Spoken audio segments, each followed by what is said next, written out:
দর্শক, কাকরাইল এলাকায় আছেন এই মুহূর্তে আমাদের সহকর্মী জুবায়ের সানি। সানি, ইশরাকের সমর্থকদের বিক্ষোভের কি অবস্থা এখন, সেই সাথে কাকরাইল এলাকায় কি পরিস্থিতি দেখছেন, সব মিলিয়ে জানাবেন আমাদের।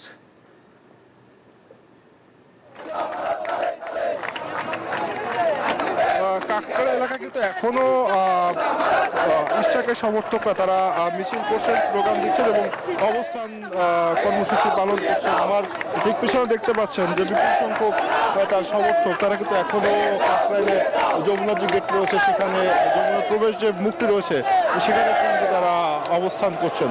এবং আমি কিছুক্ষণ আগে ইশরাক এসেছিলেন, পরে চলে যাওয়ার পর তিনি আবারও এসেছেন। একটু যদি আমি দেখাই,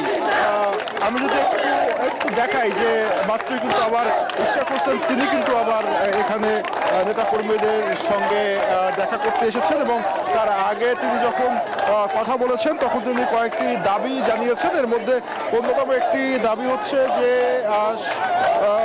দুই যে উপদেষ্টা রয়েছেন, ছাত্র উপদেষ্টা, তাদেরকে পদত্যাগ করতে হবে, নির্বাচনী রোডম্যাপ ঘোষণা করতে হবে। এবং তিনি আরেকটি কথা বলেছেন যে আদালতের আগামীকালকে যে রায় রয়েছে সেই রায়টি কিন্তু তিনি মেনে নেবেন, এমন একটি বার্তা তিনি দিয়েছেন।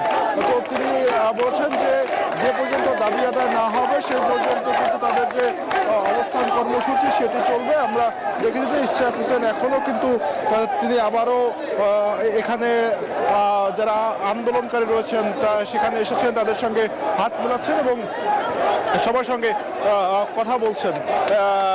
তো বলা যায় যে এখন পর্যন্ত কিন্তু যে ইশরাক হোসেনের যে সমর্থকরা তারা কিন্তু রয়েছেন ঠিক কাকরাইলের যে মোড়টি, যেটি যমুনার দিকে যে রাস্তাটি গেছে সেই রাস্তায় কিন্তু তারা এখনো অবস্থান কর্মসূচি পালন করছেন এবং তারা যেটি দাবি করছেন যে ইশরাক হোসেনকে দেখতে পাচ্ছেন যে তিনি কিন্তু মাত্রই একদমই মানে তার যে যারা আন্দোলন করছিলেন তার সমর্থকরা তাদের সঙ্গে কিন্তু মাঠে একদমই রাস্তায় বসে পড়েছেন।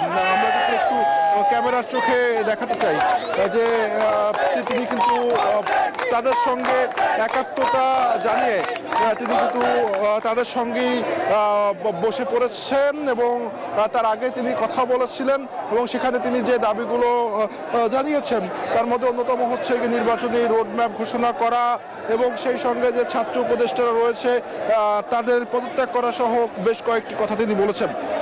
এবং তিনি একটি কথা বারবার জোর দিয়ে বলেছেন যে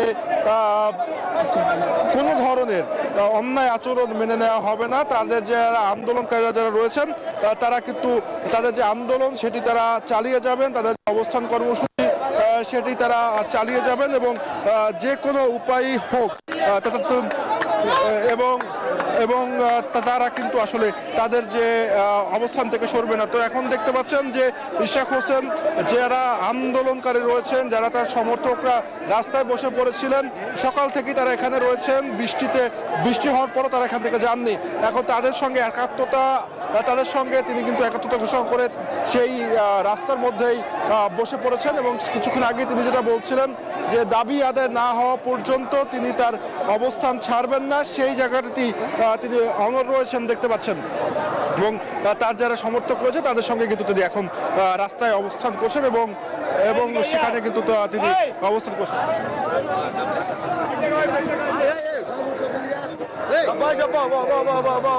দেখতে পাচ্ছেন যে তিনি কিন্তু এখন যে একদমই তার যারা সমর্থক রয়েছে তাদের সঙ্গে কিন্তু অবস্থান করছেন এবং একদমই যদি শেষ কথা বলি যে ইশরাক হোসেন যেটি বলেছেন যে তাদের দাবি আদায় না হওয়া পর্যন্ত তারা অবস্থান করবেন, সেই জায়গাটি এখন একদমই অটুট রয়েছেন। ইশরাক নিজেও এখন যে রাস্তায় যে তার সমর্থকরা রয়েছে তাদের সঙ্গে বসে যে কর্মসূচি সেটি পালন করছেন। তো এই ছিল আমার কাছে সর্বশেষ তথ্য। সানি, আপনাকে ধন্যবাদ।